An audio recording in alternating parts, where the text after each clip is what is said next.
आज के वीडियो में हम जानेंगे कि इस दुनिया में भगवान श्री कृष्ण की दृष्टि से सबसे बड़ा पुण्य क्या है, सबसे बड़ा पाप क्या है, सबसे बड़ी सेवा क्या है और सबसे बड़ा तीर्थ किसे माना गया है। वासुदेव श्री कृष्ण के अनुसार छल कपट ही मनुष्य जीवन का सबसे बड़ा पाप कर्म है। श्री कृष्ण कहते हैं, व्यक्ति काम, लोभ और क्रोध तीनों के वश में होकर पाप करता है। जीव हत्या सबसे बड़ा पाप है।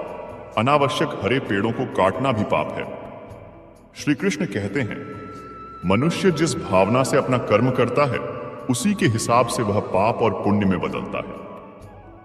वासुदेव श्री कृष्ण के अनुसार छल कपट ही मनुष्य जीवन का सबसे बड़ा पाप कर्म है। श्री कृष्ण कहते हैं, व्यक्ति काम, लोभ और क्रोध तीनों के वश में होकर पाप करता है।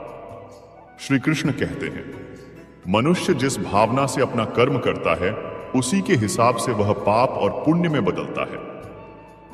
वैसे तो हम सभी यह जानते हैं कि ऐसा कोई भी कार्य जो किसी को दुख या कष्ट पहुंचाने के उद्देश्य से किया जा रहा हो, अनुचित हो, वो पाप की श्रेणी में आता है।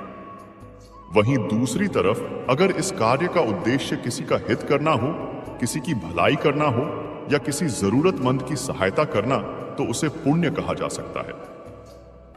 वासुदेव श्री कृष्ण के अनुसार छल कपट ही मनुष्य जीवन का सबसे बड़ा पाप कर्म है। श्री कृष्ण कहते हैं, व्यक्ति काम, लोभ और क्रोध तीनों के वश में होकर पाप करता है। लालच और कुछ नहीं बल्कि उसकी तीव्र इच्छा का ही परिणाम है, जबकि क्रोध एक तरह की कुंठित इच्छा है। इसलिए श्री कृष्ण वासना या तीव्र इच्छा को ही सभी बुराइयों जड़ बताते हैं।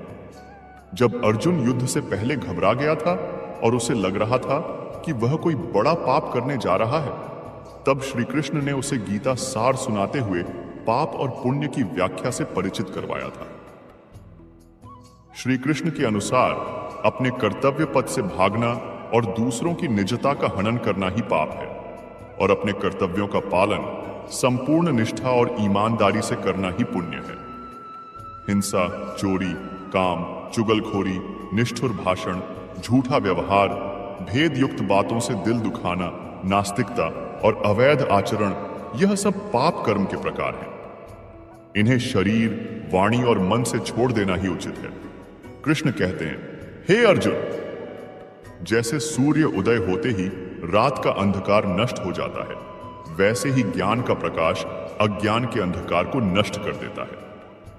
फिर मनुष्य परमात्मा की तरफ जाने वाले रास्ते से कभी नहीं भटकता।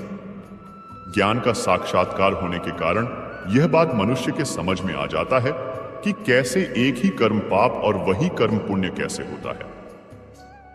अर्जुन असमंजस की स्थिति में आकर कहते हैं, हे केशव, एक ही कर्म पाप और पुण्य कैसे हो सकता है? तब श्री कृष्ण अर्जुन से कहते हैं, मान लो एक मनुष्य किसी कमजोर बूढ़े मनुष्य का धन लूटने के लिए उसकी हत्या कर देता है, तो वह क्या है? अर्जुन कहते हैं कि यह तो पाप है। और यदि एक दुष्ट मनुष्य किसी अबला स्त्री के सम्मान का हनन कर रहा हो, तो उस अबला की रक्षा के लिए यदि किसी ने उस दुष्ट की हत्या कर दी तो वह क्या होगा? अर्जुन कहते हैं, यह तो स्पष्ट है कि किसी असहाय स्त्री की रक्षा करना पुण्य ही होगा।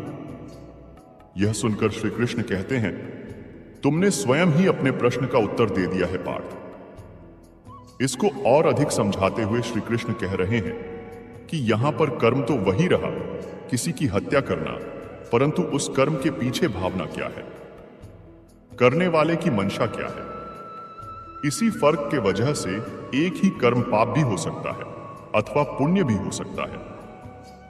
श्री कृष्ण अर्जुन से कहते हैं, मनुष्य जिस भावना से अपना कर्म करता है उसी के हिसाब से वह पाप और पुण्य में बदलता है। कर्म के इस ज्ञान के द्वारा मनुष्य को कर्म, अकर्म और विक्रम का अर्थ पता चल जाता है। श्री कृष्ण के अनुसार मनुष्य धरती पर रहकर जो भी अच्छे या बुरे कर्म करता है, उन सभी कर्मों का लेखा जोखा मृत्यु के बाद किया जाता है। उसके अनुसार ही उसे सजा और पुनर्जन्म मिलता है। ईश्वर की दृष्टि में जो आपके अच्छे कर्म होते हैं उसे पुण्य कहा जाता है, और जो बुरे कर्म होते हैं उन्हें पाप कहा जाता है।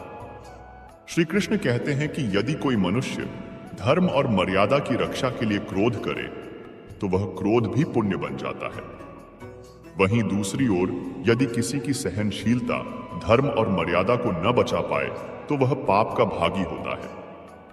किसी भूखे को भोजन कराना चाहे